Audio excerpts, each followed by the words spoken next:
And actually, it's a fantastic way of engaging your local community, building up partnerships, and actually really helping support each other as we make this transition towards a solution for chronic disease.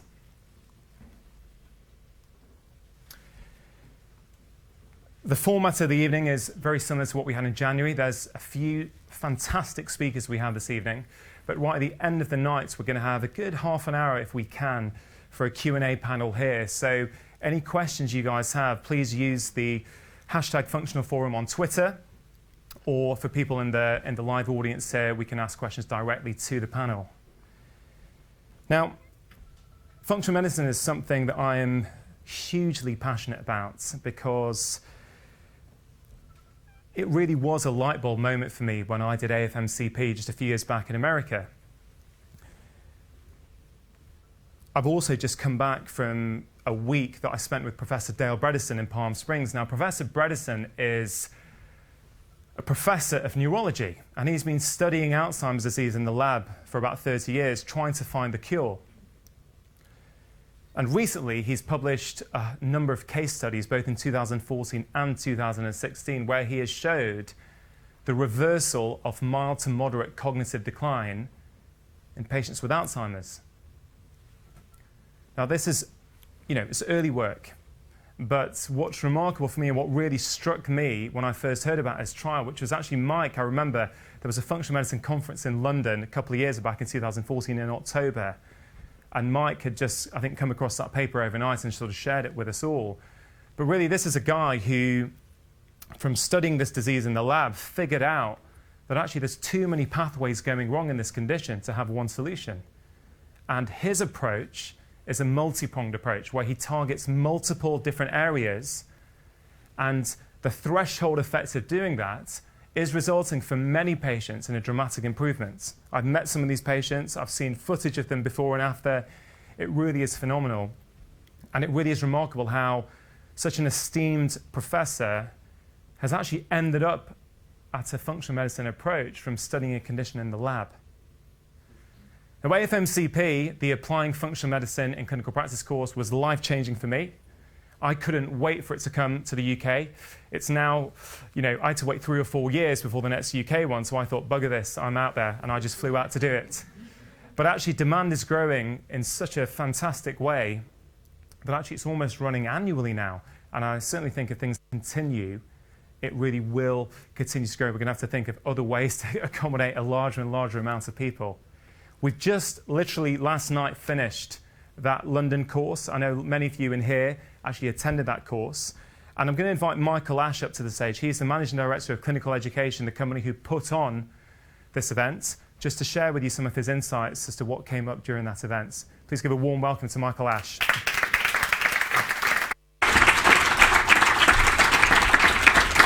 Thanks, Rangan.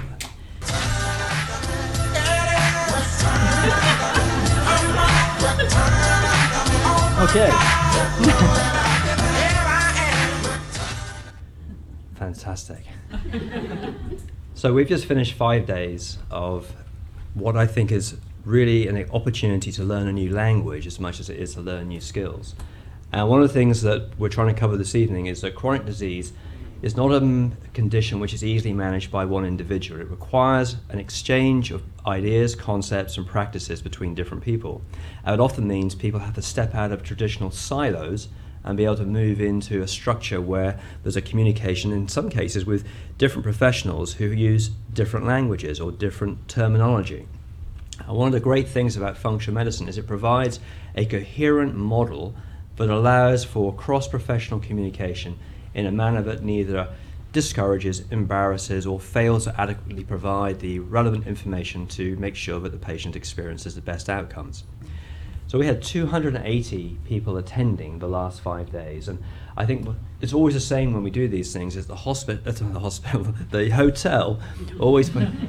always like a hospital at the end of 5 days. The hotel always says it's a very weird conference for them to put on. One is that everyone turns up at about 7:15 in the morning to start taking their seats. No one leaves before we finish at the end of the day, and we're all completely obsessed with the food that's prepared during the day. In fact, they've never seen a group of people eat so much food over 5 days. And that's partly because the way we run these conferences is that we try and translate the information that's given during the day through the reality of the food that people come to eat. Over 100 people were unable to get access to this first of the 2017 AFMCPs over this country. And as a result, the information that we've been able to transfer is now catching people's attention for the next time. But I want to point out that the UK is not just accommodating individuals from this island. People from 15 different countries took the effort to fly in to spend time over the last 5 days. From Saudi Arabia, Singapore, South Africa, even from Perth in Australia. They came into London to commit themselves to meeting people and learning this course over the 5 days. And I think that's a really impressive spread of information. And that's because the message about what we describe as functional medicine, which is really a set of series of principles and practices applied in a coherent way to help practitioners manage complex cases, is really a message that resonates with clinicians, physicians and therapists around the world. We had the greatest professional mix of any conference we've run on this model. 123 of the attendees were nutritional therapists who traditionally in the UK have represented the bulk of the individuals that recognise this model. It resonates with them, it fits in with their concept and understanding about how to pull it together. But we had just about 100 medics, with 62 coming from the NHS, which range from rheumatologists, gynecologists, psychiatrists to GPs and other clinical specialities came. Every one of which that I spoke to left that event with new ideas and new thoughts. And I already know of a number of individual physicians that are looking to set up trials, from HIV to gynecology to psychiatry to managing group practice intervention for pre-diabetes and early stage type 2 diabetes.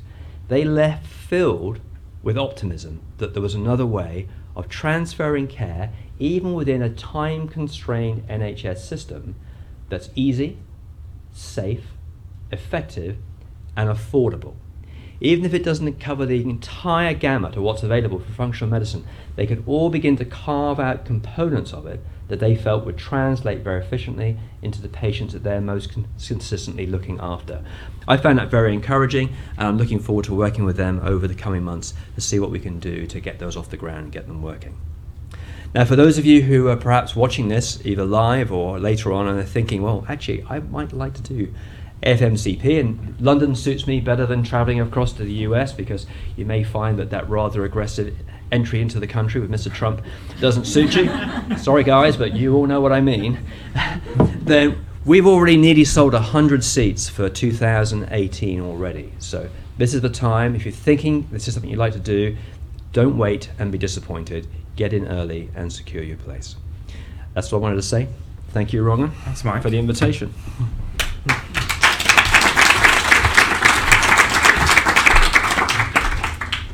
I just want to touch on a few things that Mike said. I think it's really relevant in that there was clearly a multidisciplinary group of professionals there, and it really echoes what I'm seeing here in the crowd tonight. We've got all manner of disciplines. We've got pharmacists, we've got musculoskeletal therapists, osteopaths, chiropractors. We've got lots of medical doctors, both very experienced, but also people who've just qualified. And it's fantastic that this kind of medicine and this approach is really gaining traction across the board. It's amazing that next year we've already sold 100 seats and this course has just finished. And I think many people, many clinicians I speak to here in this country, but also around the globe, often are sitting on the fence. What is this functional medicine? How come I didn't learn about it at medical school? But from someone who's got 16 years experience of seeing patients, this is the future of medicine. I have no doubt at all. I spoke at Edinburgh University in November to their medical school and their whole teaching faculty. And I had intensive care consultants, respiratory consultants, as well as GPs coming to speak to me afterwards, saying, yeah, we just don't know what to do about it. You need a framework, you need a structure to apply these principles, and that's what AFMCP gives you. I had the fortune about a year and a half ago of making a series of documentaries for BBC One on a program called Doctor in the House. And it was really a perfect fit for functional medicine, a complete reversal of type 2 diabetes in 30 days a change that has remained sustainable 18 months later. Someone with 30-year history of chronic backache, addicted to opiates and sleeping pills, 6 weeks later, completely off everything, and has remained so to this day. A lady with menopausal symptoms scoring 15 out of 17 on the British Menopausal Society questionnaire. In 6 weeks, without the use of any hormones, by using a functional medicine approach, her score was down to 2 out of 17. They were barely bothering her at all. The reason I say this is to say this is affecting everybody. I could not have done those results. I could not have achieved those results if I didn't have a functional medicine approach in my head. And functional medicine, all it is a framework. Okay, it doesn't matter what your discipline is. The reason we can have so many different disciplines here is because whatever your skill set is, you can apply functional medicine principles within that. It is just good quality medicine. That's all it is. It's looking for the root cause of disease. There's nothing controversial about that. It's about using harmless interventions first. Even the most commonly used drug that we prescribe has a whole list of possible side effects. I'm not saying let's not use them. I'm saying let's use harmless interventions first. And functional medicine gives us that framework in which to do that. So I encourage anyone who's sitting on the fence to sign up for that course. I've just spent 6 months filming the new series of Doctor in the House. It's going to air probably in the next month or two, and I think it's going to really shake things up. And I think if demand is high now, I suspect that after that, demand is likely to go through the roof. I certainly hope so, because I'm passionate about getting this to every single patient in this country. Just like to remind you, for those watching at home, if you've got any questions for our panel, please use the hashtag #FunctionalForum on Twitter, and I'll be checking that throughout the evening and making notes, and I'll address these questions to the panel. But actually, without further ado, it's the time to introduce our very first speaker this evening, Dr. Heba Elnazer, who's come all the way from Cairo in Egypt to speak for us today, which is a huge honour for all of us who are here. Now, Dr. Elnazer is an internal medicine consultant, and she did her training in Egypt, but did all her postgraduate studies in the US. And then she experienced a few things in her sort of professional life that sort of really forced her to question things, and she ended up studying integrated medicine out in the US. And she's come back to Egypt. She's opened up the very first integrated practice with a functional medicine approach there. She's been working there, I think, for about 2 years now in that practice. 4 years, wow. So she's been doing this for 4 years, leading the way in Egypt, and it gives me great pleasure. And if you could give a very warm welcome to Dr. Heba Elnazer.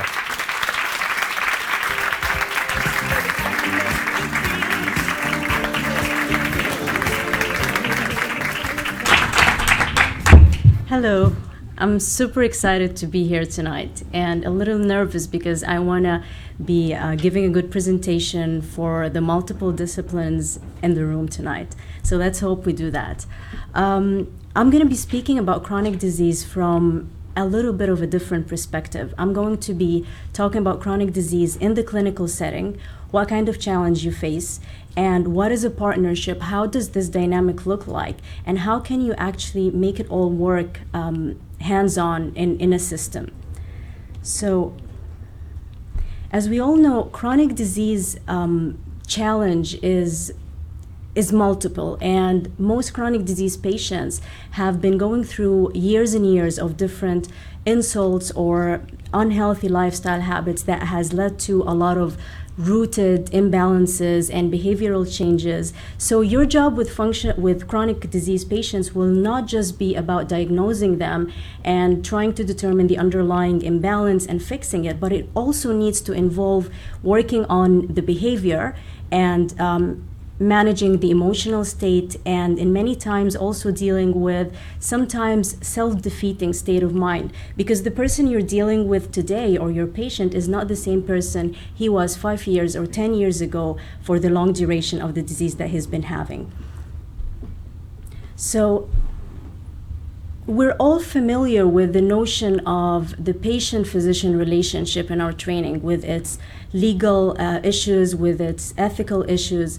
And in a normal setup, it starts with the physician shaking hand with the patient and building rapport, and it's consolidated once the patient shares his symptoms and his complaints and vulnerabilities. And from that moment on, the patient is almost always at the receiving end of things, whether he's receiving a diagnosis, receiving a lab order, or a medication prescription. And that does not work in chronic disease. So what I will talk about here in this diagram sets up the difference between what is a typical relationship or patient-physician relationship looks like versus a partnership, which is like taking this whole dynamic up a notch. So in the typical setting, a patient-physician relationship, the patient is asked about his complaint and symptoms, diagnosis is based on investigations, treatment goal is to ameliorate the symptoms, and the treatment plan most of the time is decided for the patient and is focused more on addressing the symptoms. And the patient communication and follow-up system is very much limited to the visitations. So you go from that moment till the next time you see your doctor into a complete radio silence, which doesn't work in chronic disease. On the other hand, a partnership, the patient is asked about his concerns, health story, and his goals. The diagnosis is based on the patient's words, his history, tying things in together, and the investigation are confirmatory, they're not the essence of the diagnosis. The treatment goal is to fix the root cause and encourage behavioral changes that will allow healing if cure is not possible. And the patient communication and follow-up is not just restricted to the office. This is honestly the best kind of system that I have experienced in practice to be working with chronic disease. And I'll be talking more in details about this in a second. So why does this dynamic, the partnership dynamic, how does this solve chronic disease management? Well, for starters, if you're sitting with a patient and you're setting together what the treatment plan should look like and what the action plan should look like, the patient is already feeling equally responsible and engaged, and you sort of like manage the expectations that you're going to have to do some work and I'm doing some work too. And this is very important. The second thing is when you have an open channel of communication and there's always this felt constant support from the medical team or the provider, this also helps a lot with chronic disease because as we know, there's a lot of different elements that you're going to be working with and questions and support is going to be needed. So it's not just restricted to office visitations. And the whole therapeutic encounter becomes healing in nature, which is very important. So this is where things get a little bit more fun because I'm going to walk you through what we do at Revive Medical, which is the practice I founded in Cairo. And it's a membership-based practice. The patient's journey really starts with the first steps he takes into the practice. It's very important the kind of impression the patient is getting and the kind of message you want your patient to receive. So you're talking about the details of the colors, the smell, the welcoming staff. There's no wait time, and the doctor comes out by himself, greets the patient, and walks them into the consultation or the evaluation area. This takes around 60 minutes where there is an open conversation about the patient's needs and what his health concerns have been. This is also followed by another 30 minutes of physical exam, which I think is super important. And I think this is a part of the art of medicine that is getting lost by the day. And the physical exam tells you a lot of things that the patient is not going to be able to tell you. And the power of touch is very healing in nature. And just asking the patient to review his body systems with you make them so many times aware of things that they were not aware before they get into this ritual of physical exam in a separate room. After this encounter, there's the post-exam discussion, which is we call provisional diagnosis, sort of speak. So the doctor tells the patient his story again and tell him in general what his opinion is and decides whether there are different labs or scans that needs to be done for confirmation. Once all of the information is collected and gathered, there could be like some time span between this and the second setup with the patient. This is where the patient and the physician sits together and formulate the action plan. And it's fantastic. This is like the best part, and this is my favorite part in practice. And you're adding in everything that needs to be done, and you're also planning the follow-up visits and each objective for each visit. I found that this is very helpful for the patient and the physician. And throughout all of this time, you have the digital support going on for the patient. So if I'm not seeing the patient and he's going to be back in 3 weeks to see me or 2 weeks, he can always send me a message on digital. And this is where like healthcare, digital healthcare comes in. And finally, there's the graduation date. And this is a name, or like the way we call this, I stole this from the membership practice model of James Maskell. It's fantastic because it feels like you're giving the patient a map and you're saying, we're going to be doing 1, 2, 3, and I'm expecting in 3 months, 6 months, 1 year, these are the goals that we need to achieve with you. So I'm going to go through briefly 2 case presentations about patients who actually got into this kind of clinical setup and the outcome we had with them. But there's something very important I want to share. So in order to implement this dynamic of the partnership, you need to have a system to contain it. And this system needs to be organized where, when are you going to give the patient his episodes of care, the multidisciplinary team with you on board, because one doctor cannot give everything that the patient needs, especially in chronic disease. And in my opinion, I think the membership-based practice is the best kind of model for such a setup, which we'll talk more about later as well. But if anybody is interested in knowing more about this, the guys from Evolution of Medicine did a fantastic course that covers all the details, and they're naming things in a very fresh and very helpful way that is very exciting for both the patient and the doctor. So the first case is a 21-year-old lady with known bipolar disorder and major depression since her teen years. She came in to see me with the main complaint of being tired all the time, having generalized aches and pains, and she has been unable to concentrate for a very long time. Now, I always like to ask patients, what is the most pressing concern? Because this is usually the thing that gets the patient to come and see you. And for her, it was her cognitive impairment, and it was very progressive and very intense to the point that she had to drop out of school. Her past medical history was insignificant except for mentioning some childhood viral diseases, flu, and just very, very general stuff. And she also gets some episodic allergies. She saw a lot of different conventional and holistic care practitioners, and they ran a lot of tests, immune tests, food allergy tests, a lot of blood work, and the only thing that came out positive was that she had a very low vitamin D level in her blood. She also, some of the physicians she saw before recommended that she does EMG and nerve studies just to make sure that the muscles and the nerves are working well, and they came out negative as well. And the final diagnosis that she got was that she has fibromyalgia, and it explains all of these symptoms and concerns that she's been sharing with us. Of course, she was put on medications, but she didn't stay on any of them because she didn't feel it was helping her.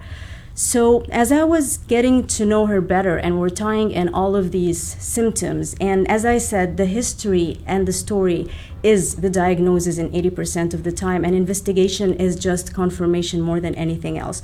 So tying in her history of viral infections, allergies, and vague neurological symptoms, a high suspicion of a non-visible autoimmune process was appropriate, specifically for her age, multiple sclerosis. And there's a lot of studies and research papers every day now that tells you that for years before the official diagnosis of multiple sclerosis, there's a lot of patients who manifest with depression, bipolar disorder, and they're not responsive to medication.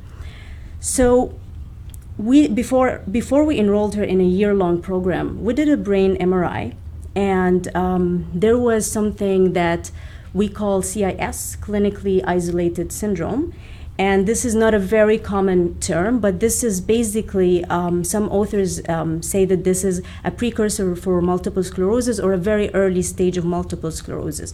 So she was enrolled in a year-long program, and the treatment goals were set with the patient. And so this is what we do at Revive. Of course, we do the whole integrative medicine approach where we talk about nutrition and we talk about lifestyle choices such as stress management, sleep, exercise, supplements. But there's a couple of things that we do a little bit differently.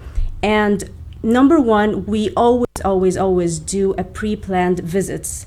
So we always like to have milestones, and we sit with the patient and decide how many times she's going to be coming out initially, and this gets spaced out after that as we go along the treatment plan.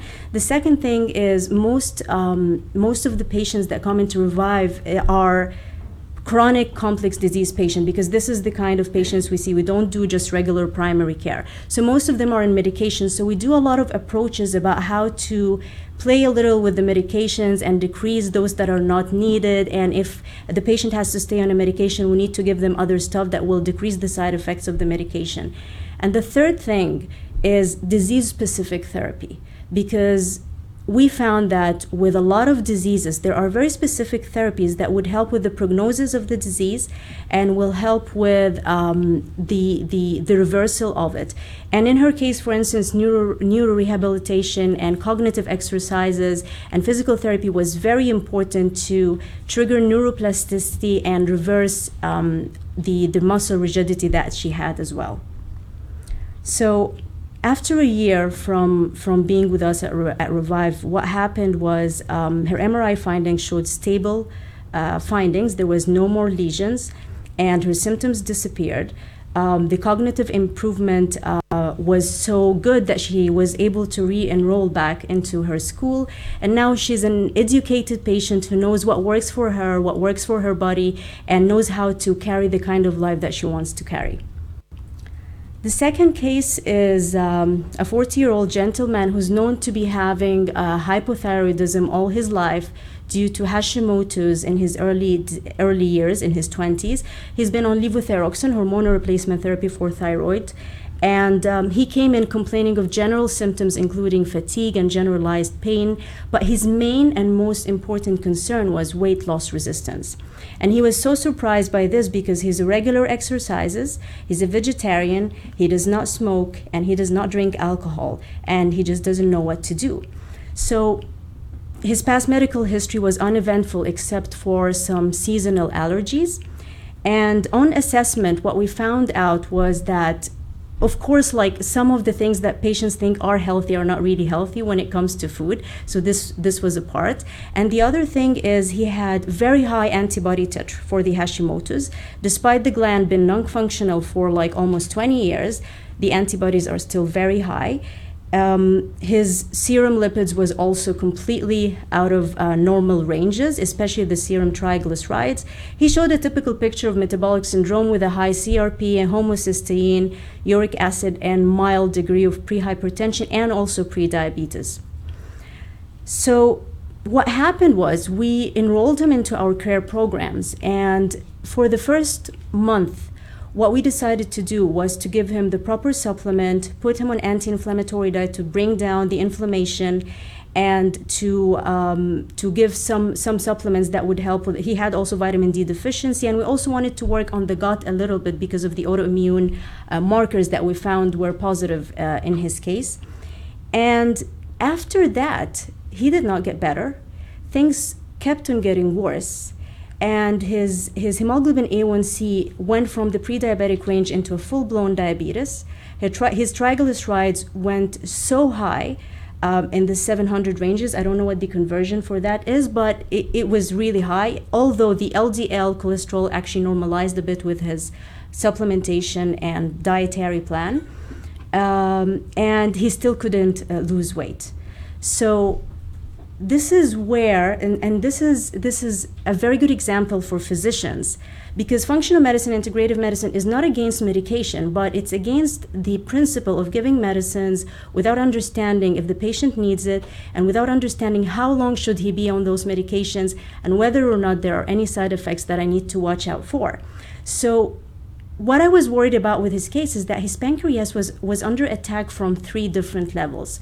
Number one, the intense insulin resistance with very high levels of insulin I was worried that it would make him go on the verge of being completely insulin depleted, which happens to a lot of the patients on type 2 who have type 2 diabetes and are on oral hypoglycemics, and they need insulin at a certain point. This is one thing. The other thing is we diagnosed him with something called insulin resistance type B, which is very common in patients who have autoimmune diseases, and it basically has a lot of different antibodies shooting different kind of organs, and it's very difficult to treat this with just lifestyle modification.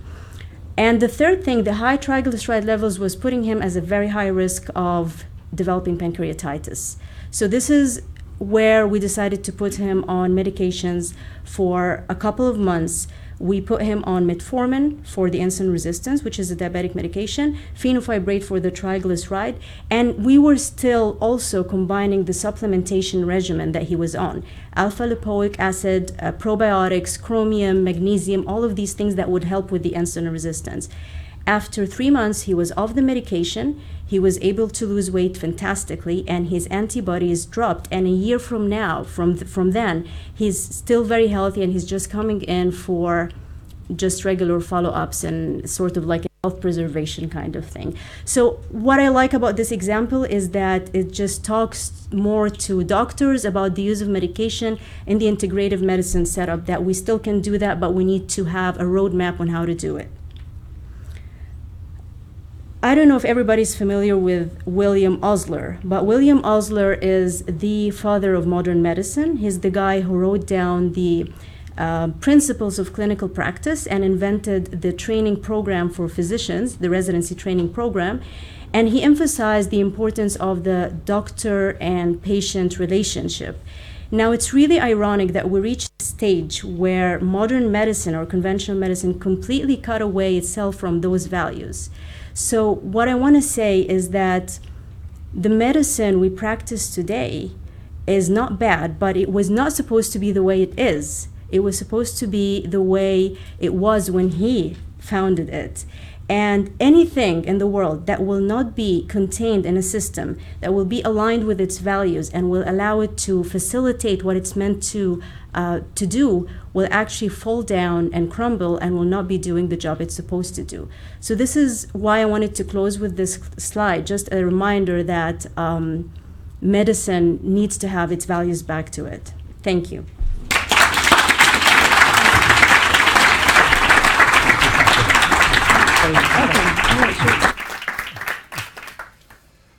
Thank you very much, Heba. I think that was a fantastically interesting and insightful presentation. There were so many sort of pearls in there for me that really sort of forced me to write a few things down. But, you know, they're probably the headline ones for me are, you allowed a lot of time for a physical examination, and you were saying how valuable that is. And it's really sort of plays on that hidden art of medicine. And I'm always keen to sort of emphasize to people that I think medicine and getting people better is art and science together. And I think we sometimes overly use diagnostics and tests and forget about the basics about what you can pick up when you put the hand on the body. Yeah. So I really resonated with that. And also your bit about we're not anti-medication at all. It's about the appropriate use of medication with that sort of informed consent. Absolutely. And that I think was a fantastic example. We'll come into the bit of the show where I have to sort of give a shout out to the sponsors of the show who sort of allow this to be put on. It's the Evolution of Medicine, and what they've got is some online programs to help clinicians. So what they're really passionate about is not only providing content for clinicians, but they want a way to convert that into actually people practicing this way. Because one of the biggest obstacles, and again, most of the questions I got this weekend at AFMCP was, this is all fantastic, but what do I do in real life? Yeah. And one of the models of care that people are using is a membership-based practice. And I know that you were doing that for about 2 years already. Yes. And then you still derived a lot of benefit from the Evolution of Medicine membership-based practice tool. So can you just tell us a little bit about that? Well, so I was experimenting with the membership-based model because as I said, I think it's the best setup to have like your service completely provided for your patient without having to limit the whole experience into office visitations. And so I was experimenting, and of course, I've been experimenting with a lot of things for the past 4 years, and there's always like trials and errors. And then when this course came out, to be honest, I wasn't really sure how much it's going to add to me, because I felt like, oh, I've been doing this for a while now and I have all the experience I need. But when I enrolled for it, it's actually fantastic. And it walks you through every single, not just thing that you need to do right now, but every single challenge that you might be facing in the future. And what I love about it too is that it's very flexible. So if you're a nutritionist, you can use it. If you're a medical doctor, you can use it. If you're working with just like primary care and regular wellness setups, you can use it. And if you're working as we are with complex chronic diseases and diagnostics, you can also use it, and it gives you different kind of like the whole idea of having different kind of care plans for the patient. This is also mentioned in the course, where you don't have to be like, oh, you need to commit to me for 1 year and we start a relationship right now. Nobody does that, right? So you can have the flexibility of offering like a 3 month, 6 month, or 1 year, depending on how much you want to spend with the patient and how many times you need to see them. So definitely added a lot. And he goes through also the thing that practitioners, and especially myself, hated the most, which is the whole business and financial planning of it. Sure. And this was very, very, very valuable. Thank you for your insight there. I mean, we can answer more questions on that for the panel later, but look, another round of applause for each other. Thank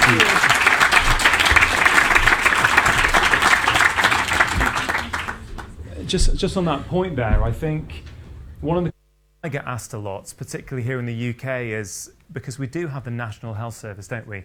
And the first International Forum of the year in January was very NHS focused in terms of how can you implement care, like Heba showed us, in the NHS. And without question, it's challenging. But there are doctors who are doing it. I have done it to a certain degree in the NHS, probably not to the degree I would have liked to, but it is possible. But you can only do that with teams and by relying on other disciplines to help. And when you were talking about membership models, I thought actually the NHS really kind of is a membership model, really, isn't it? Because we're all kind of members of the National Health Service, and although it seems as though this kind of care would be hugely problematic to bring in, I'm still an eternal optimist and believe that we do have systems and structures in place that actually, with the right thinking, we could very much implement functional medicine principles into NHS primary care. So I feel sort of obliged to sort of push that point here because we are in London at the Royal Society of Medicine. But obviously many of you are keeping some NHS practice but are also doing this on the side in private practice. And I think that's absolutely fine as well. And I do think that evolutionary medicine do have some tools that are going to help you because, as a medical doctor, we are pretty bad at business in general. I think it's kind of well accepted, although I can see Hazel there, who is also known as the food medic. She's got her book coming out in May. It's great to see someone fresh out of medical school practicing, but also sort of looking into, other models of care that might exist. I think Hazel probably is very good at business, but I certainly am not. And I think these tools can be very, very helpful for people. They've got a couple of other practice transformation tools. One is, how do you get patients? Can you create a steady stream of new patients in 4 weeks? Well, these guys say you can, and I've had some really good feedback from people who have been through the GPS, the patient GPS system. Evolutionary medicine say you don't need an email list, you don't need special tech skills, you don't even need a website. This is an online tool that is to help you get a steady stream of patients. So if that's something you guys are looking for help with, I encourage you to check that out. And the other one they do is the Practice Accelerator. Again, I've heard fantastic feedback from people about this, and it's a 4-module online program to really boost practice efficiency, marketing, and actually pre-educating your patients. That is so key because so many of my practitioner friends and my doctor friends say, I'm not getting the right type of patients. And actually, certainly if you're doing this privately, there is a way to pre-educate your patients so you drive in the correct type of patients that fits your skill sets. So I encourage you to check these tools out, and if any of them apply to you, or if you've got any further questions, these guys are very, very happy to answer them on the internet, on email. We're also very fortunate to have Priya here, the CEO and founder of Living Matrix. She is going to be on our Q&A panel later. Living Matrix is a cloud-based software that is really I don't want to sort of misrepresent what it is the Living Matrix does, but it's a way of saving clinicians time, but also engaging patients in the process from the start. Is that fair? Sort of, yeah, that's my interpretation of it. And things like the timeline, the functional medicine matrix, they all get pre-populated electronically. And these guys are constantly looking to make changes for the better. They're taking on feedback and changing things. So if any of you have used it or are thinking about using it, and I know on the private Facebook forum that I run for medical doctors in the UK and Europe, there's a lot of questions about the Living Matrix. Go on Twitter, go use the hashtag functional forum and ask those questions, and I'll ask Priya when she's up on stage a little bit later. Oh, I have overshot that slide. It's now time for our final speaker of this evening.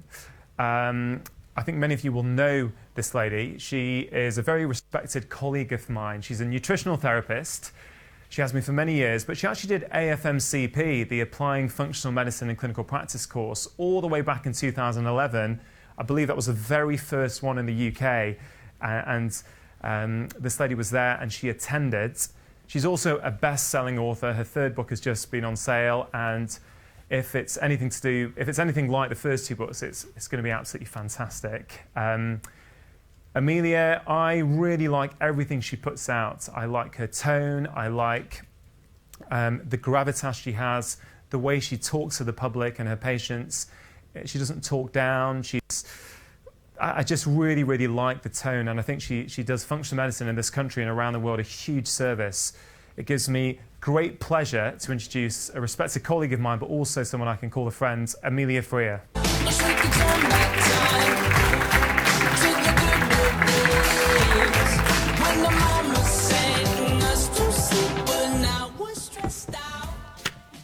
Hi, thanks for that, Rangan. It's a pleasure to be here this evening. As Rangan said, I'm a nutritional therapist. I've been practicing functional medicine since 2011 when I first attended the AFMCP. I wanted to start by just telling you a little bit, very briefly, about how I discovered nutrition and nutritional therapy, because I think it's really influenced the way that I practice. I grew up in Northumberland, in the middle of nowhere. I hated my childhood in the wilderness. I was really envious of school friends that had street lights and lived on streets and lived in big cities, and especially because they had sweetie shops on the corners. That was my goal as a child, was to just get access to sweeties and predominantly junk food. My mother was a really great cook. She grew her own vegetables, and so I was brought up eating a home-cooked, predominantly whole food diet. It was the mid-80s, and so I do remember some processed food sneaking in, like breakfast cereals and some frozen pizzas as a treat. But on the whole, it was what we now all know as a really great diet. And I hated it. I absolutely hated healthy food, and I could have quite happily existed on toast and Marmite if my mother had allowed me, and an abundance of sweeties. So fast forward, I arrived in London in my early 20s. I was really excited to be in the big lights, big city, and I had a fantastic job, and I was raring to go, or at least my mind was raring to go, but my body just wasn't playing the same game. I'd had chronic acne since I was in my early teens. I'd had chronic digestive symptoms since I was in my early teens, and even though I was in my early 20s and should have been vibrant, I was absolutely exhausted. I spent most of my evenings in bed, most of my weekends in bed, and I went to several different doctors, and I was told it was in my head. I did multiple rounds of Roaccutane to get rid of the acne. It did temporarily, but as we all know, it wasn't addressing the root cause, so it would come back. The amount of medications that I took really exacerbated all of my symptoms, and so by 25, I was a pretty sick girl. It wasn't a chronic disease, but I just wasn't living well, and I couldn't find anyone to explain to me how I could get better and what I could do. And that's where someone first suggested that I might want to take a look at what I was eating. Now, I'd arrived in the big city with the bright lights, and I'd completely indulged in the opportunity of all of this convenient food. I thought it was so sophisticated. I was having croissants for breakfast and baguettes for lunch, and I had no interest in cooking or eating real food. I had no connection with it. I was just really indulging in the wonderful, sophisticated convenience that this big city offered me. So when this friend said to me, you might want to take a look at what you're eating, I was really insulted. In fact, I was offended, and I thought she was an idiot for suggesting it, because I was eating a really sophisticated diet. After all, the food I was eating was available and sold on the shelves. But she knew her stuff, and she convinced me that actually it might be worth me paying a little bit of attention to, and I was quite desperate at this stage. I was drinking 13 cups of tea with 3 teaspoons of sugar a day. The majority of my diet was wheat and dairy, so no surprises there. She encouraged me to start to cut down some of these things and gave me a few tips, and a little light went off. As I started to read more about this and research, as I started to gradually make these changes, and let me tell you, I was belligerent. I did not want to make these changes. I was the nightmare client. I didn't want to embrace any of this. But I started to make these small changes really slowly and gradually, and I started to see an improvement quite quickly. So that's a very subtle changes, but quite a dramatic difference. And so I decided to see a nutritional therapist.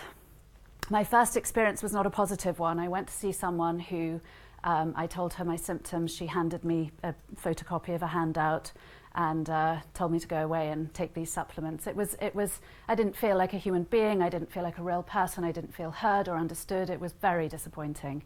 But I knew enough that from the changes I'd made and the reading that I'd done, I found another nutritional therapist, and she really shaped the way that I practice, because she really read me. She understood that I didn't want to change, that I was scared of making these changes, that I didn't understand it. I didn't have a clue what was going on with my body. I had no connection to my health. And she gave me wonderful advice gradually. She really inspired me so that every time I left seeing her, I felt excited to make the next change and reach the next target and achieve that goal. And so, to fast forward a story, I got a lot better very quickly through the support of this nutritional therapist, and I became quite fascinated by the power of food and decided to study nutritional therapy. So I enrolled at the Institute for Optimum Nutrition, which is a 3-year diploma course. It was the only course in the UK at the time. This is about 15 years ago now.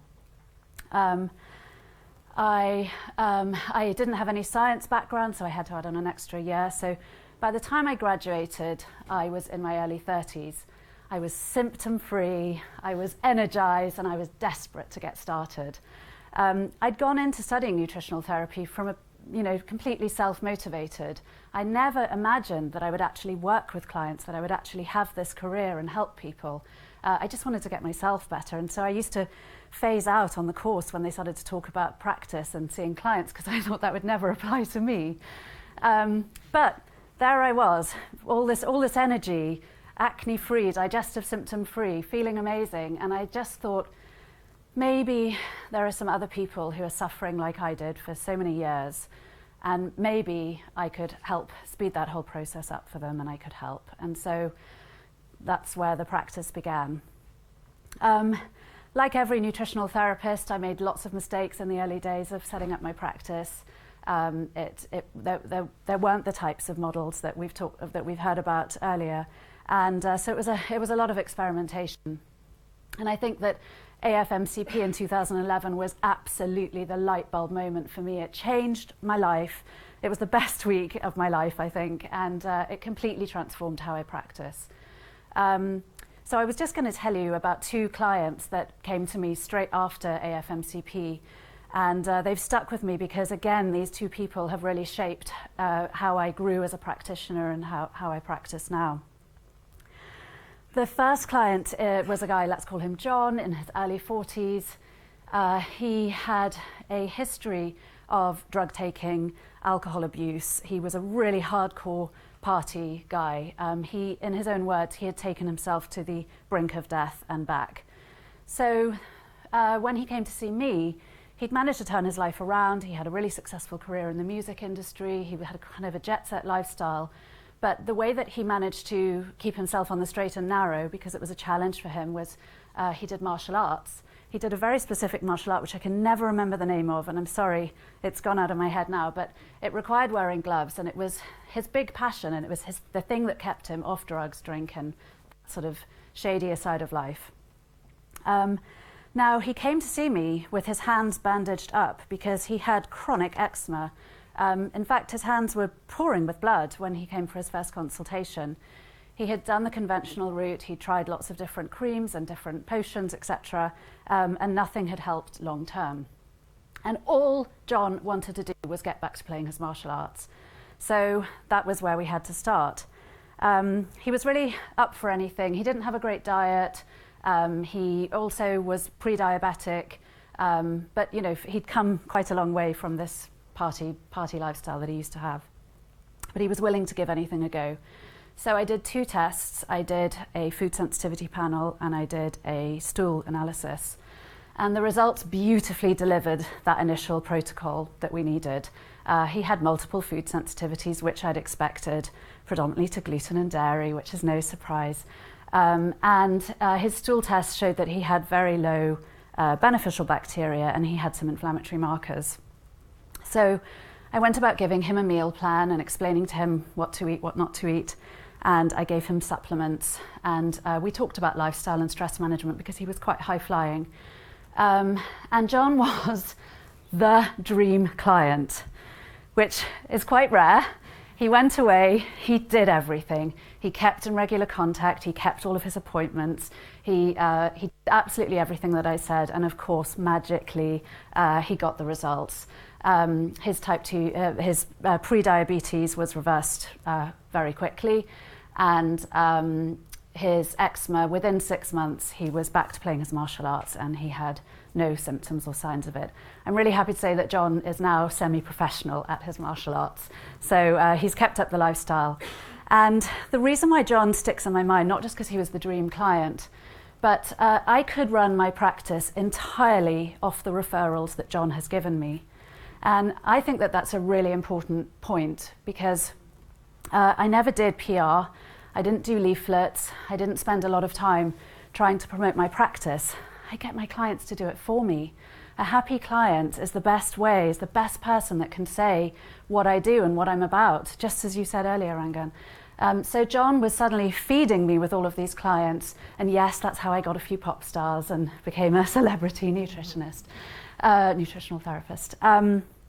So he was an amazing client, and he's become a good friend, and it was a wonderful experience. The next client that I saw has also stuck in my mind for very different reasons. This is Jane. She was in her early 40s, and she came to me wanting to lose some weight. The lady that sat down in front of me had some weight to lose, but she also had chronic eczema all over her hands and arms, on her neck, on her face, on her body. She showed me it was everywhere, and she was sitting bleeding and scratching throughout the consultation. Jane also had type 2 diabetes, Hashimoto's, chronic digestive issues. She was on a cocktail of medicines and medications, and she certainly didn't live anywhere near a healthy lifestyle. Jane was a big drinker, a big boozer, and she really indulged in life. And I could relate to Jane, you know, that was the old me. She loved her food, and she wanted to enjoy the big lights in the big city, bright lights, big city. But amazingly, Jane, with all of these symptoms in front of me, she just wanted to lose weight. And another good lesson is we have to listen to what our clients want. And so I had to respect, although I wanted to do all of this amazing stuff I'd learned at AFMCP and get rid of all of Jane's symptoms, Jane wanted to lose weight. So I gave her the first initial tips of removing some snacks, getting her to change her lunches and breakfasts, all simple stuff. And she seemed quite engaged, she seemed quite motivated, and she left. We booked in her second appointment for 3 weeks' time. She came back and she hadn't done a thing. She had lots of excuses, and she was sort of waiting for me to bring out my magic wand and do it all for her. Jane was the most challenging client that I've ever worked with. She pushed every single professional and emotional boundary that I ever put in place. She didn't want to do the work, she didn't want to make any changes. She didn't have a lifestyle that supported it, she didn't have family, friends, husband that supported it. And it was quite heartbreaking. She got sicker and sicker. I worked with her for quite a period of time, and I didn't have the right structures in place to really understand how to manage Jane and her expectations better, and it was the biggest, hardest learning lesson that I've had in clinical practice. I ended up having to have some quite difficult conversations with Jane where I told her that I didn't think that I could help her and that she wasn't doing her part of the bargain, and I'd given her all that I could give her, and it was up to her to go away and do it. And bizarrely enough, by me withdrawing from supporting Jane, got her to finally engage with it. I helped her find a psychotherapist because actually Jane had really disordered eating, and that to me felt like it was the more important place for her to start, because that was the block before she could even embrace healthy food and make those changes. So she started working with the psychotherapist, and eventually she came back to me and we started, and I'm really happy to say that she's no longer type 2 diabetic. She's lost 3.5 stone. She's managing her thyroid disease much, much better. We're still on that journey, but it was wonderful that we eventually got there, but she needed the appropriate psychotherapy first. So they're two clients that had quite similar, I did the same tests that on Jane that I did with John, and so they're two quite similar clients that, you could have assumed the same protocols would have worked, but my biggest learning in working with people is that you just can't apply the same things to all of them and expect them all to work in the same way. They required such different management, and a lot more of my clients are like Jane than they are like John. And so that started about a whole learning for me is how to survive in this industry, how to work with these types of clients, how do you motivate and help people to make those changes, simple as they are, because I suppose I'm focusing mostly on the lifestyle side of things because I'm not a doctor, I don't prescribe medicines. And so both of these people were huge learning curves, and really for me, I start with food, and I know that food isn't everything for wellness, but if you can help someone change their food, it has a huge impact on how they sleep. If you can help someone change their food, it has a huge impact on how they move. If you can help someone change their food, it has a huge impact on their mood, and so on and so on. The ripple effect is astounding. And so while I might simplify things, I do. I'm the food girl, I make everything as simple as possible. It works. And I was given my first book deal 4 years ago now. I remember being approached by a publisher who said, you seem to get great results with clients, why don't you write a book? I was like, sure, what should I write it about? Didn't really occur to me, but eventually I decided that the best thing to do would be to talk about what have been the 10 biggest changes that my clients have made that have improved their health or started them off on this wellness journey. And it was a best-selling book, I'm really happy to say, both in the United Kingdom and the United States. It sold over 170,000 copies, and I still get letters every single day from people saying that book's changed their lives. And it was a simple book. It wasn't full of heavy science, it wasn't complicated, because we have to remember, I believe, that the client sitting there in front of us, they don't know what we know. Maybe they don't need to know what we know. Maybe they just want to know what to eat for supper that night. I always remember my experience, how hard I found it, and just how I wanted someone to make it simple for me. I wanted someone to help me integrate it into my life and not bombard me with lots of complicated science and make me really afraid. And so I think that my experience has gone full circle. I now live in the countryside in the middle of nowhere, grow my vegetables. The bright lights, the big city, and the sweeties didn't work for me. But I think, to finish, I really see that nutrition is a journey, like all of wellness. It's not a destination that we sometimes wish it would be. My journey is changing as I'm bringing new life into the world. The acne's back, the digestive systems are back, the exhaustion's definitely back. And so my journey continues. Thanks so much.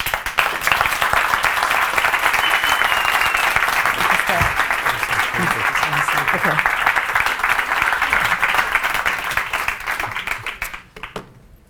Amelia, I think that was a fantastic presentation, full of personal insights. Thank you very much for that. We are going to go to the panel section next, so Amelia, you can probably just stay on the stage and take a seat. Great. What really struck me about a lot of Amelia's presentation, but also Dr. Elnazer, they really lit up and shone when talking about their patients. You were talking about the journey, and your face just lit up when talking about how you look after your patients. And you also mentioned, Amelia, how your very first experience with a nutritional therapist was quite unsatisfactory. You didn't feel like a human being. I think that's a really important point that I always come back to. I mentioned it for those of you who were at AFMCP and heard me speak at the weekends, but I think it's really important in that all the science, fantastic. It's great to know it. It's great to be able to support your position and understand the human body better. But nothing beats an ability to connect with your patient and interact with them. And that's why I'm so passionate that I think this can work in the NHS, but it can't work in 10 minutes. And I've said it before, I'll say it again, the age of the 10-minute consultation is dead. It has to be. It is simply incapable of dealing with the complexity that we're dealing today. Not only does it mean we can't help our patients as well as we'd like to, it's not just that. It's also the fact that dissatisfaction within my profession is probably at its highest rate that I've ever known. You know, most GPs I know hate their jobs. They're sick of it. They want to quit. They want to leave. They're not practicing a medicine that they wanted and that they thought they were going to be practicing when they qualified. And that's pretty hard to take when you've spent this much of your life learning about something and you go with ideals into practice and, you know, oh, that's the way it is. We've only got 10-minute appointments. Well, no, you know what? It doesn't have to be that way. There are people proposing different models of care. We absolutely have to embrace that. But the point I really want to finish on before we go into that panel is that seeing these guys, seeing their faces light up is exactly how I feel when I see patients now and I practice functional medicine. It's fun. It's enjoyable. It's the career I always wanted. I didn't want to just write out pills and prescriptions just 50 times a day, in, out, in, out.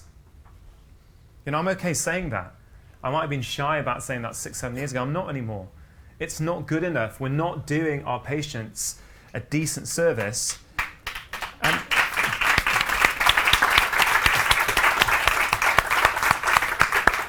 And saying that that's all we can do within the system, well, you know what? The system has to change. Too many people are suffering. Chronic disease is going to cripple us. There's no question. Type 2 diabetes, just by itself, is costing the UK directly and indirectly £20 billion a year. A condition that is entirely preventable, in many cases reversible or put in remission, whatever you want to call it. The reality is that we can do better, and you know, this is a start. You guys coming together, everyone watching online, you know, the fact that AFMCP sold out, had a huge waiting list, that 100 people have already booked on next year. This is not going away. So stay ahead of the curve, get booked up, learn these tools. You know, it really makes your job enjoyable. And I'll stop waffling on now because I've just got going on that, but I really do feel passionately about that. We do have a panel discussion. A few questions have been coming in on Twitter. Anyone who hasn't yet asked a question, if you're watching online and want to, there's still plenty of time. We've got about 25 minutes or so for Q&A. Amelia, you know, Dr. Elnazer, you know already. There's a couple of other people I'm going to bring up to the panel. First of all, I mentioned her already. Priya, would you like to come up? Priya Kamani. You give her a round of applause. Priya is trained as a paediatrician, but she's also got a technology background. And a couple of years ago, she started off the Living Matrix, this cloud-based software that really, I think you were inspired by doing your own AFMCP in 2013. And that led her to really come up with the concept that actually this has all been done via paper. Can we do it electronically? And I think these kind of tools are really important if we are to grow this and make it sort of the standard of care for everyone. So any questions about that tool, how you can implement it in your practice, whether it's a good idea, what the pros are, the cons are, you know, do ask questions. Dr. Elnazer, if you'd like to come up as well. Another fantastic talk, lots of positive feedback on Twitter about your talk already. And the final person I'd like to invite to the panel is someone I hugely respect. He is really a veteran of the functional medicine UK scene. He was watching Jeff Bland lecture Jeff Bland, the godfather of functional medicine, back in the late 90s, when he probably didn't have all the support structures and tools to learn about this that there are now. So probably really quite a niche area. He did his first AFMCP, I think, in 2004. So a long time ago now. He's always been seen as a clinical innovator. He's been invited by IFM to come and speak at their annual international conference back in 2006. So I think Pete can probably give us a lot of insight that he's gleaned and he's learnt over the last 12, 13, 14, 15 years or so of doing this. So could you just give a warm welcome to Pete Williams?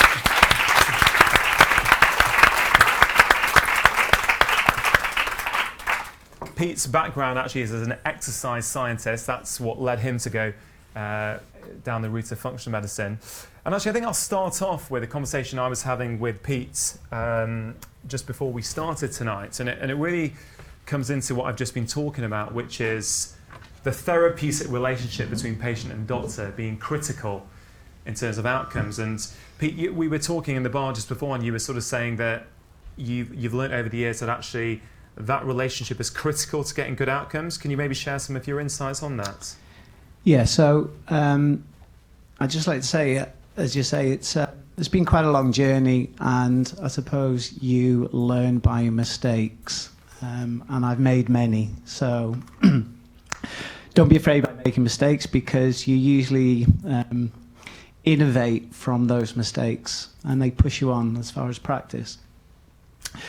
I suppose the biggest learning curve is the value of that relationship. And so I have a functional medicine practice just around the corner. I see a lot of chronic disease. And really, I suppose the biggest intervention that I do is the ability to run that therapeutic relationship over a long time. Most chronic people who come in to see me, the first conversation I ask them is, how long do you think it's going to take us? And what are your expectation levels? Because from my perspective, this is going to be probably a 2-year journey. And we've got to be able to run that journey and understand what your role is and what my role is as well. So I would say the success of functional medicine, from my perspective, is probably 80% with regards to how important that therapeutic relationship is. Yeah, thanks for that, Pete. There's a question from Twitter which really sort of, I think, plays into that, which is, it is a long-term relationship. It is, how do we provide that ongoing care and support outside the consultation? And we've got a question from WellWorks UK saying, how do you feel about functional medicine health coaches supporting NHS doctors? Now, I'm aware that we don't have an NHS doctor on the panel. I can answer this, but do you have any sort of opinions on that? So I'm involved. We just started talking probably over the last 6 months with a very large NHS practice in Liverpool. And the reason being my little sister's clinical lead on it. And but we're having real serious, this is going to be a practice where the doctors are buying up other practices, and there's probably going to be a practice, a super practice, if you like, that is going to have probably, we were thinking around about 50,000 patients on our board, NHS patients. And we're already, one of the conversations we're having is it going to be more efficient for us to actually get a health coach full time? So we're having that conversation. So absolutely. I think the key for me for functional medicine is not so much the testing, it's a question of being able to translate day by day what your patient needs to do. And so you've got to be able to be, and again, for me, simplicity is the highest form of expertise. So it really is being able to just translate in very simple terms what your patient has to do. Thanks, Pete. Thank you. I'm going to take questions from the audience in just 1 second. I've just got a question here on Twitter. Probably for Dr. Elnazer, I think. Julia Quintarelli, I think she's here actually, there. So you could have asked it in person, but you used the hashtag. There's still time to use the hashtag for anyone watching at home, hashtag functional forum. And she's asking you how, I think this comes back to one of your opening slides where you had that sort of beautiful journey of what happens when a patient comes to see you. And she asks, how does a predefined plan for each visit allow for ongoing assessments and revision of the original diagnosis? Can you hear me? Yeah, okay. So a pre-planned visit is basically a pre-planned assessment. So when you're setting, for example, a goal with the patient that you want them to get off something for 2 weeks, or at least, for example, working on their sleep for 2 weeks, and you want to reassess this in 2 weeks. So this is just a part of the overall plan. So I'm not sure if I understood your question right, but the pre-planned visitation is the pre-planned assessments. It's kind of the same thing. I think I heard you say that you made a plan and you assigned to each visit a certain. Yes, yes. Could we repeat that on to the mic, just so it's? Oh, that's just switched off, I think. No, we're on. Good. I'd heard you say that you make a plan ahead, and if I understood, it's not just one visit, but maybe 3 or 4 ahead. Correct. And my question is, how do you? Is the ability to change that plan with each visit kind of included in it, or have you already got that? You've got that in mind, and you're going to do that? No, of course, it's fluid and it's flexible, and it depends on what the patient is coming in with to see you today. So, for instance, if he wasn't able to work on some things the first visit, which happens a lot, you'll be like, okay, let's do this and add to it another thing. So it's personalized according to how the patient is coming to see you at that pre-assessment visit. So yeah, so it's definitely not just solid all the way. Did you have a question? Yeah, sure. I'll give you the mic. Thank you.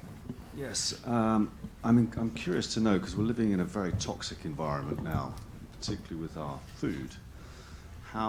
Two things. One, how would you assess the amount of toxins in our bodies, and if that's important, and how you do that? And secondly, how you would avoid and carefully choose your foods accordingly, especially since the access or the variety to them is difficult.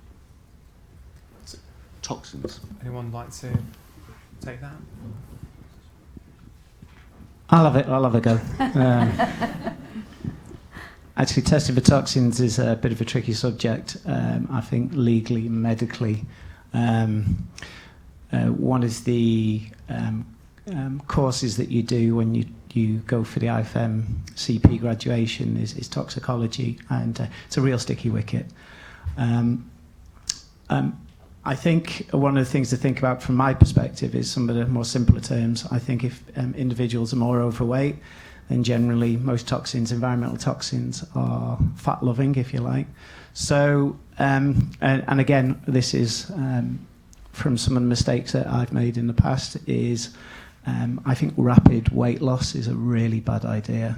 And so when people come to me for regards to weight loss, the first thing I do is we don't concentrate on calorie restriction at all. We almost refeed them over calories with good foods.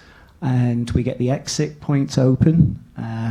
We make sure that they go on the toilet. We make sure we can try and sweat them. I love saunas. I think that's a fantastic thing to intervene with. I don't tend to do testing because of the cost.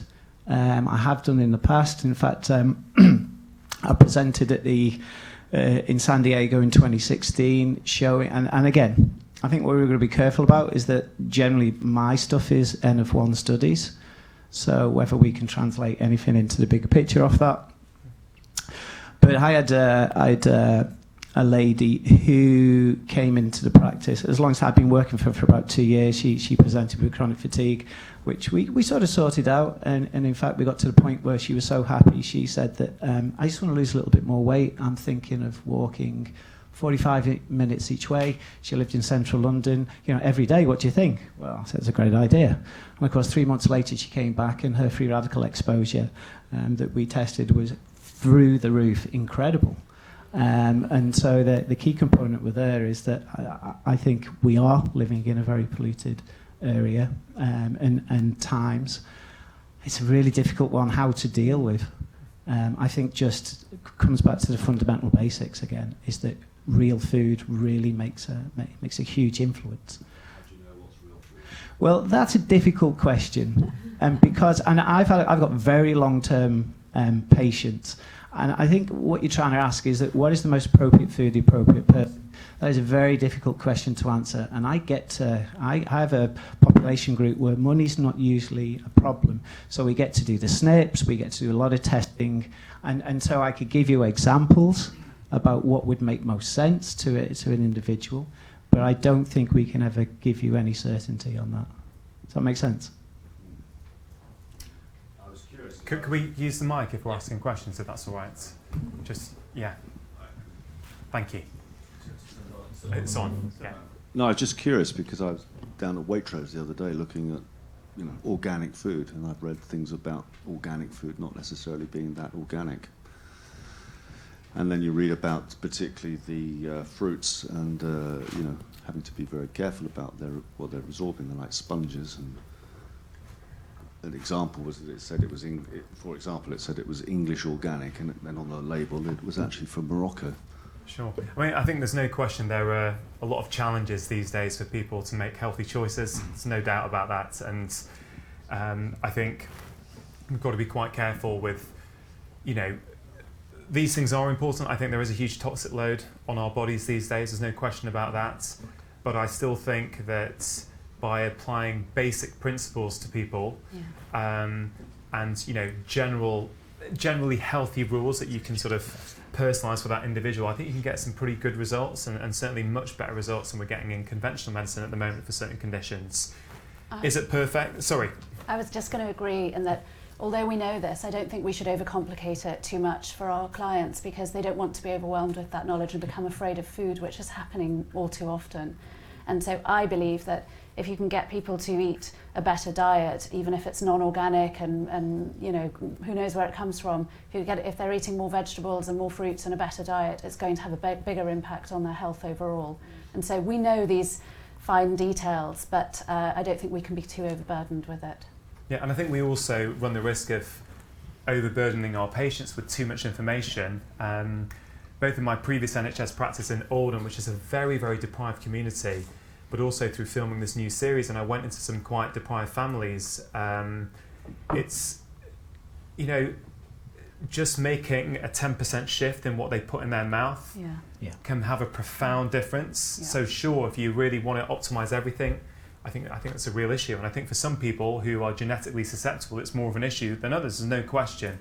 But I think there are some basic rules that we can apply and help a lot of people. Is that okay? Do you feel sort of partially answered? Okay, good. That's better than not answered at all. We will take a few more questions. I do want to bring Priya into this. The Living Matrix tool. Have any of you used the Living Matrix tool?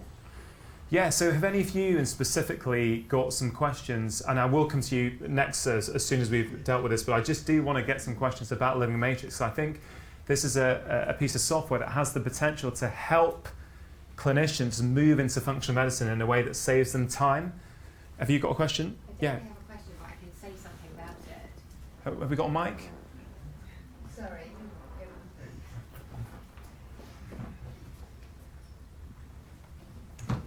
Okay, so I don't really have a question because I've just spent 5 days in and around Priya to ask any questions that I specifically had at the time. But I use Living Matrix, which basically takes the functional medicine tools and takes a lot of the paperwork out of it. So the practitioner inputs the information, and not the practitioner, sorry, the patient or client inputs the information, and then the Living Matrix plots it for you so you can see where the imbalances are. And I can see, I've been using it for 2 years, and almost 2 years, and I can see how it's going to transform, or has the ability to transform, people's practice with a relatively limited knowledge of functional medicine in terms of being able to direct people in the right direction for them. So what happens with Living Matrix, and I don't know how much people know about the functional medicine matrix, is it identifies imbalances in underlying systems. That's how functional medicine works as a structure. And Living Matrix does sort of automates what would have ordinarily taken an hour or an hour and a half consultation to do. And somebody expressed at the AFMCP that they actually now are going into their first consultation at the point where previously, without Living Matrix, they were ending their first consultation. Well, that's, for most people, a lot of money saved, a lot of time saved. It enables you to see more people. And my practice, quite a substantial part of it, is working in community groups. And talking to Priya and some of the other faculty over the last 5 days, I've now sort of realised how I can expand my use of the Living Matrix into my community groups. And these are people who range from people who are quite affluent, but also people who live on less than £1 a day. And they're not going to be changing their food to organic food and that kind of thing. But I can say to them, okay, well, let's go through, and some of them will have to hold their hand to actually go through an electronic form because perhaps they can't read properly, or they're talking through a different language. But I can give them headline things in a very simple way, which really has been, we've been working as a community group, there's a number of people, a GP practice involved, we're working as a community group to try and get to this point with limited funding, and I can see now that this is actually going to provide the tool to enable us to be able to do that. Can you add something to that? Can you, is there some feedback you've had? What are these changes that you've made? I mean, what's going on with Living Matrix at the moment? Yeah, I think, when we initially started Living Matrix, we were kind of thinking of it as an efficiency tool, a way to gather. I mean, there's a lot of information gathering that's required to do this kind of detective work. And so the idea was, well, let's try and make it as efficient as possible. Let's take the patient's story and, and then use that information that they've spent all this time giving us the information and create these tools. And somewhat, I would say not entirely inadvertently, what we've done is actually create tools that, because they're very visual, engage the patients in the process. And so for those of you who have not seen Living Matrix, please go to our website. We've worked very closely with the IFM. We've incorporated, I can't say enough about how powerful the timeline and the functional medicine matrix tools are in really helping people think, stop thinking from an organ system perspective and start thinking from a systems level and biochemically and physiologically. Yeah, and, I think one thing I would add there is that I think one of the most useful tools in functional medicine to me is the timeline. I do it with every single patient. It takes a lot of time to do it, but it's the timeline for those of you new or who are not already embedded in this model, maybe some of you watching online. In functional medicine, you take a huge history. You want to know everything from even when that patient was in their mother's womb. You want to know absolutely everything that has led to this point in time where they are with you. And it's amazing how many times when you do that, it's actually quite clear as to when the tipping point is. When things were great until I started taking the pill at 15 or whatever the example is, it often becomes quite clear, but it is very time consuming. And I think you're trying with your company to sort of make it a lot easier for people. But also, I guess you engage patients before they've even seen the clinician. They're also spending time, probably quite a bit of time for them, but it's also getting them switched onto the process. Right. So I think your therapeutic relationship, and I think somebody said it before, it actually starts before they ever come to see you. And so, and using this process, what happens is that they do spend quite a bit of time and invest time to fill in the information, but it also organizes their thinking so that by the time they come in to see you in your practice, they've started to formulate stuff, and it's much easier to then dive in deep. Sometimes get to those things that, we hear of patients who have experienced, trauma, abuse, and sometimes it takes many visits to get there. And in this, using this process and having them think about it before they come in, sometimes allows you to get there faster. Well, look, you can go on the Living Matrix website to have a look. Priya's also around, I think, for the rest of the evening once we wrap up tonight. So anyone who does have questions for her, feel free to sort of grab her and direct them at her. I think we've got a question here. Yeah, I think the very important thing which I would like to comment about the matrix, Living Matrix, it is a very great tool actually to use, and it is really helpful to reduce the consultation time when you see the patients for the first time. Very good way of collecting information about the history and reorganizing this information in a way that makes them analyzable. So that's a great thing. The difficulty I have found with the forms, sometimes I get a patient who would complete the forms in the same day when I send the forms to them. And sometimes I get some patients who, after 2-3 weeks, you go back to them and say, oh, no, I haven't really, this is too much, I haven't done that, you see. And I have got few patients who has never completed the forms at all. This is one problem. The other problem, I think, many patients, you see, because we have got two types, actually, this is what my practice is, two types of high touch and high cost, and low touch and low cost. And I think it is, the matrix is useful for the first one, the high cost one. Because I have got some patients whom I would like to see, they haven't got the resource actually to pay for the full really consultation really fee, but they need a little bit more support. And as you said, you see something like, say, if you can tell them to eat just normal food, that is going to be a lot of benefits for them.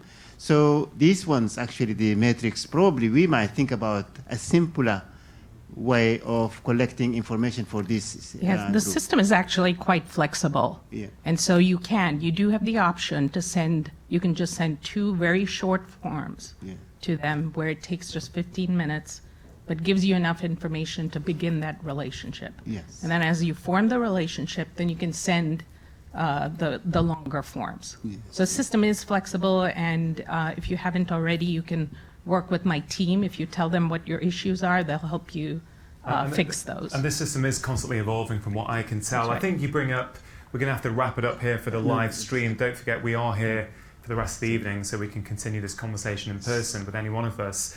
But you really bring up the wider point of patient engagement. And this really goes to something that James Maskell, the founder of evolutionary medicine, talks about a lot, which is pre-educating your patients. You know, what is it they're getting from a functional medicine consultation? Because ultimately this is not didactic medicine, this is a partnership. This is an approach which needs both people on board, and potentially if people aren't willing to spend that time to go through it, we have to ask the question, are they, or is functional medicine the right approach for them at that particular moment in time? So I think that is a much wider issue that we all need to be aware of when we're practicing like this. We are going to have to wrap it up. The live stream closes now. Just a little thing, actually, and that is a very, very important question to Dr. Heba Elnazer. Actually, my experience in the UK, where patients have got some really educated, and the first thing they can really, haven't got any language barrier, they can get into these forms written in English and answer these forms and complete them.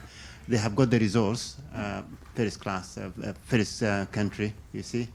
And we struggle also with the investigations, because the investigations are really very expensive. So I just want to ask, I mean, how did you manage that, you see, in a country like Egypt? You're talking about the data collection at the beginning, or and the investigation? The full process, because I think the full process is very, very expensive in terms of, you see, collecting the information, the history, the consultation, long consultation time, you see.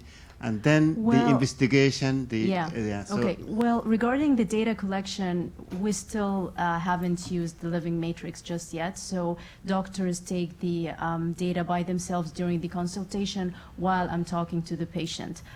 This is the first part of your question. The second part regarding the investigation, in Egypt, the healthcare system is a system where patients pay out of pocket, and the government provides some facilities, but it's usually for the underserved population. So the problem I have with the investigations is not that it's expensive, it's that it is not existent.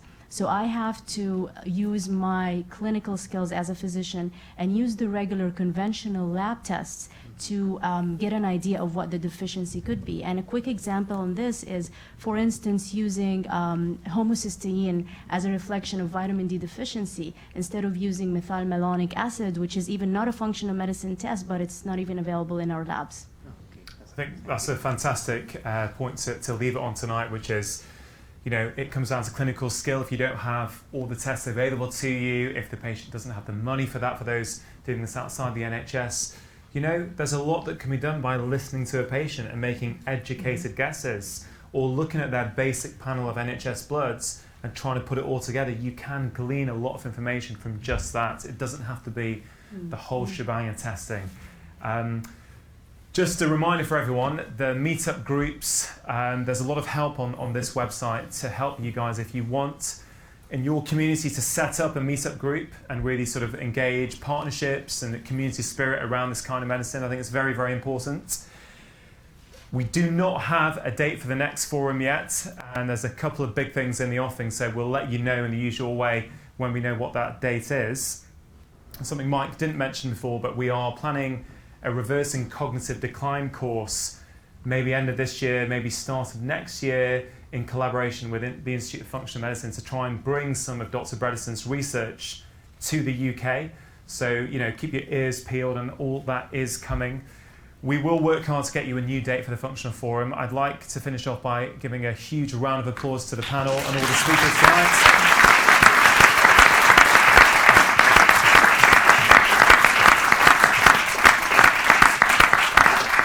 Thank you everyone who came here in person. Thank you for your feedback. Thank you for your questions. And thank you to everyone who's watching online. Until next time.